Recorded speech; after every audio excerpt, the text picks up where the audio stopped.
दोस्तों, आपका हिंदी मानस विथ नेहा में बहुत बहुत स्वागत है। मैं नेहा अपने चैनल पर आप सभी मित्रों का हार्दिक स्वागत एवं अभिनंदन करती हूं। आज मैं मोस्टली यूजीसी नेट जेआरएफ को समर्पित क्लास लेकर आई हूं, क्योंकि इसमें इस परीक्षा से बहुत ही महत्वपूर्ण प्रश्नों का मैंने संकलन किया है, जो कि प्रीवियस ईयर क्वेश्चन है 2021-22 में पूछे गए हैं। इसकी ये पहली सीरीज है, इसके बाद मैं इसकी दूसरी कड़ी लेकर ज़रूर आऊँगी। तो आप इस चैनल पर ज़रूर बने रहें और अपनी तैयारी को बेटर करते रहें। सबसे पहले हम प्रश्न देखते हैं आज का। झूठा सच उपन्यास में किस शहर का वर्णन नहीं है? ये दिसंबर 2022 की जो मर्ज परीक्षा साइकिल थी उसमें ये प्रश्न पूछा गया था। सबसे पहले अगर हम झूठा सच की थोड़ी सी इसकी पृष्ठभूमि देखें तो ये सांप्रदायिक दंगों और जो विभाजन की त्रासदी है उसको केंद्र में रखकर ये उपन्यास लिखा गया था। अगर इस वीडियो को कुछ अदर एग्ज़ाम वाले परीक्षार्थी भी देख रहे हैं तो कोई अच्छी बात ही है, क्योंकि वो अपना रिवीजन भी कर लेंगे और अपनी नॉलेज को थोड़ा सा बढ़ा लेंगे। तो अदर लोग भी इस क्लास को देख ही सकते हैं। बहरहाल हम देखते हैं, आज के प्रश्न के ऊपर फोकस करते हैं। तो इसमें ऑप्शन में है जालंधर, कानपुर, नैनीताल, लखनऊ। तो इनमें से जो ये ऑप्शन नंबर 2 है कानपुर, इसका जो वर्णन है वो झूठा सच उपन्यास में देखने को नहीं मिलता है। अगला प्रश्न है, निम्न उपन्यासों को प्रथम प्रकाशन वर्ष के अनुसार पहले से बाद के क्रम में लगाइए। ये दिसंबर 2022 के फर्स्ट शिफ्ट में पूछा गया प्रश्न है और मैं आप लोगों को बताना चाहूँगी कि इसे जो यूजीसी है उसने इसे ड्रॉप कर दिया था, क्योंकि ऑप्शन इसके उसने गलत रखे थे। तो ये रहा इसके प्रश्न का पूरा प्रारूप। अगर हम इसे सॉल्व करें तो इसमें सबसे पहले आएगा राग दरबारी। चलिए हम क्रम से ही देखते हैं। राग दरबारी जो कि 1900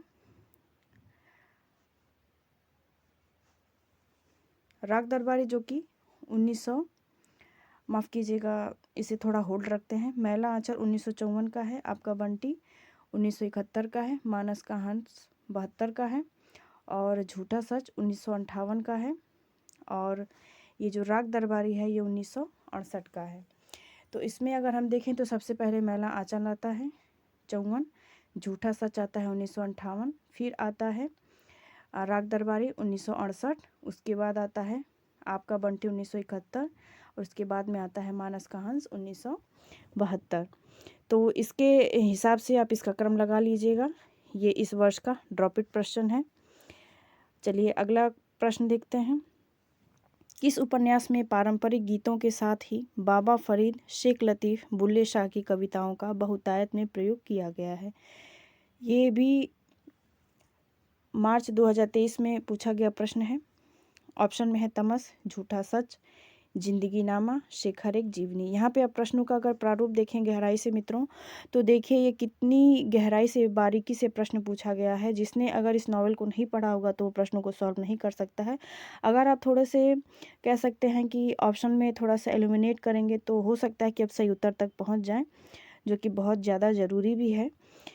तो इसका जवाब हो जाएगा ऑप्शन नंबर 3, जिंदगी नामा। इस उपन्यास में पारंपरिक गीतों के साथ ही बाबा फरीद, शेख लतीफ़, बुल्ले शाह की कविताओं का बहुतायत में प्रयोग किया गया है। चलिए देखते हैं आज का अगला प्रश्न। अगला प्रश्न है, मानस का हंस उपन्यास की रचना में अमृतलाल नागर ने निम्न पुस्तकों का सहयोग लिया। ये मानस का हंस हो गया, मैला आंचल हो गया, राग दरबारी हो गया, मोस्ट इम्पॉर्टेंट शेखर एक जीवनी हो गया और फिर आपका बंटी हो गया, मोस्ट इम्पॉर्टेंट उपन्यास हैं, गोदान भी हो गया।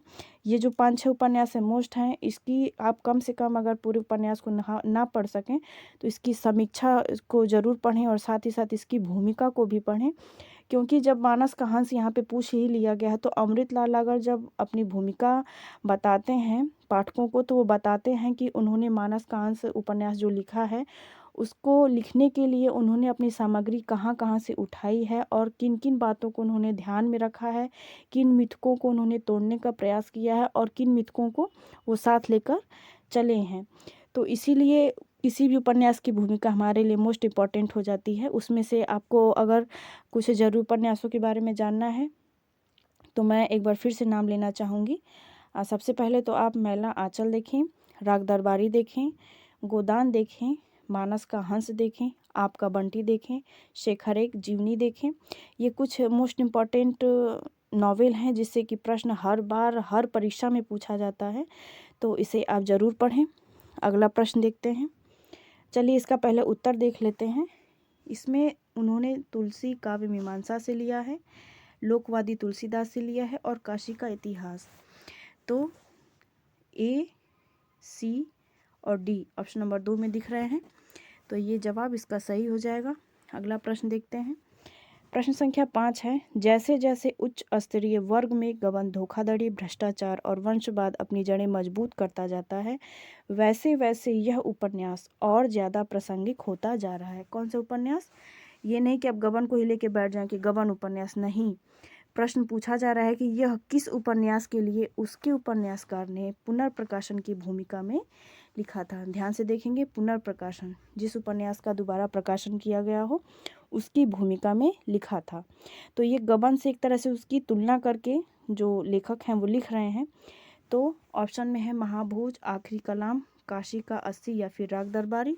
तो यहाँ पे थोड़ा सा अगर हम ऑप्शन को इल्यूमिनेट कर लें तो देखते हैं कि महाभोज में तो भ्रष्टाचार मिलता है, सही है, लेकिन धोखाधड़ी भी है, वंशवाद, उसकी जड़ें भी महाभोज में मिल सकती हैं। तो जो परीक्षार्थी है वो महाभोज और राग दरबारी में आकर ज़रूर अटक जाएगा। तो बहरहाल इसका जवाब हो जाएगा राग दरबारी। अगर इन दो ऑप्शन को अगर आप काट देंगे तो 50% चांस है कि आप सही उत्तर तक ज़रूर पहुँच जाएंगे। अगला प्रश्न देखते हैं।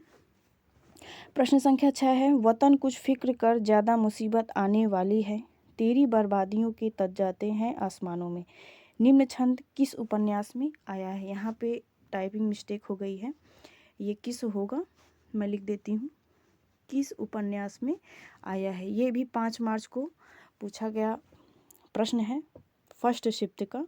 ऑप्शन में है झूठा सच, जिंदगी नामा, तमस या फिर राग दरबारी।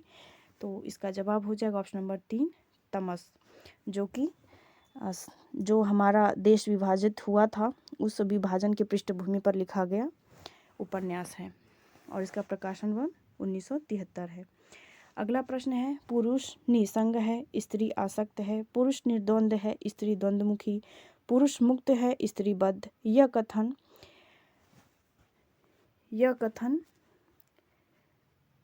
किस चरित्र का है। ये भी 5 मार्च को आया है, फर्स्ट शिफ्ट में यह प्रश्न पूछा गया है। यहाँ पे सबसे पहले तो हम देखते हैं कि भाषा कैसी है।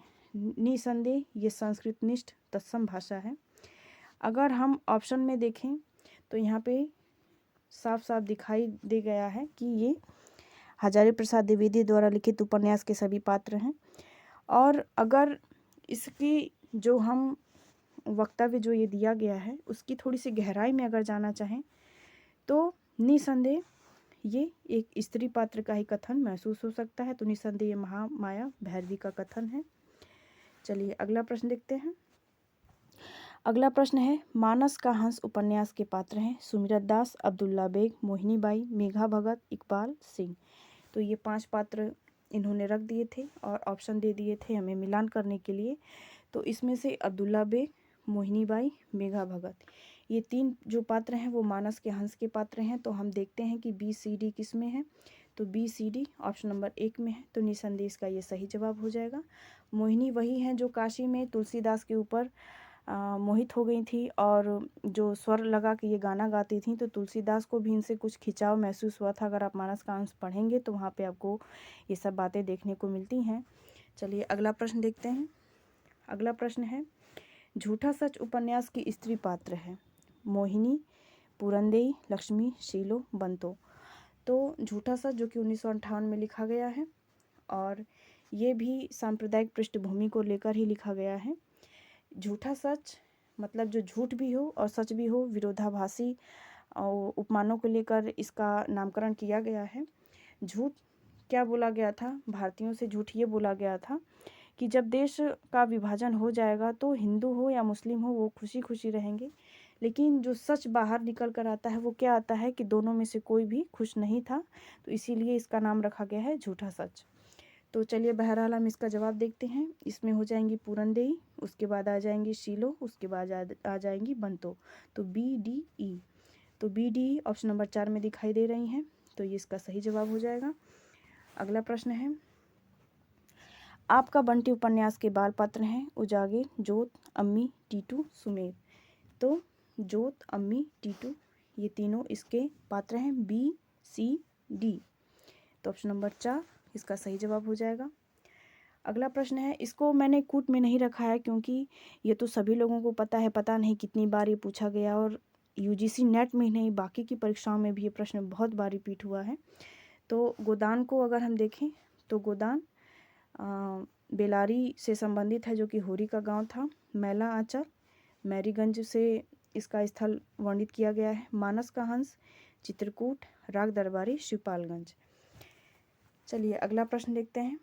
अगला प्रश्न है, निम्न उपन्यासों का प्रथम प्रकाशन वर्ष के अनुसार सही क्रम लगाइए। बाण भट्ट की आत्मकथा, इसको भी मैंने कूट में नहीं रखा है क्योंकि ये तो हमारे सिलेबस में सभी उपन्यास लगे गए हैं, तो हमें अंगुलियों पे इन सब के जो प्रकाशन वर्ष हैं वो याद रखने चाहिए, तो मैंने कूट में नहीं रखा है। चलिए हम इसको डायरेक्ट ही देख लेते हैं। बाण भट्ट की आत्मकथा 1946 हजारी प्रसाद द्विवेदी द्वारा लिखा गया उपन्यास। जिंदगी नामा 1971, राग दरबारी 1968, तमस 1973। तो ये थे इन सभी के प्रकाशन वर्ष जो कि हमने सही क्रम में लगाए। अगला है, सूची 1 सूची 2 से सुमिलित कीजिए। ये भी 30 सितंबर अर्थात जो नेट का पेपर हुआ था इसी साल का, उससे संबंधित है। तो चलिए देखते हैं इसका मिलान। इसको भी मैंने कूट में नहीं रखा है क्योंकि ये हमें इसी तरह याद होना चाहिए, वन लाइनर के रूप में ही। तो जिंदगी नामा जो कि पंजाब से कथा उठा के लिखी गई है। पूर्णिया जो कि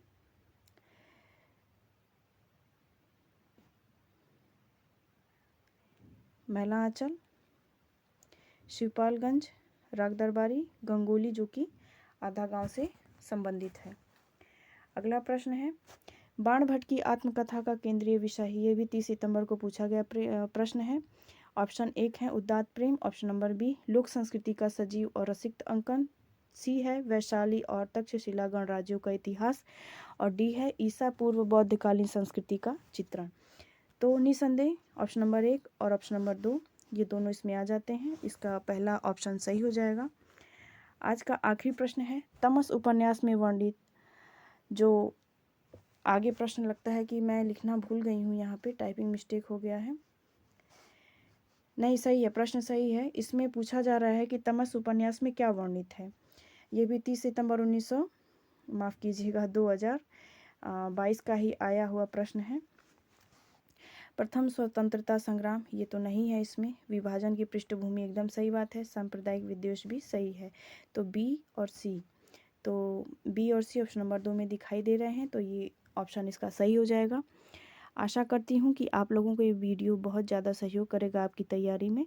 तो बने रहें इस चैनल पर। इस वीडियो की मैं अगली कड़ी जल्द ही लेकर प्रस्तुत होती हूँ। तब तक आप अपनी तैयारी को बेटर करें क्योंकि इस बार आपको परीक्षा एकदम क्रैक करना है। तो चलिए मिलते हैं अगले वीडियो में।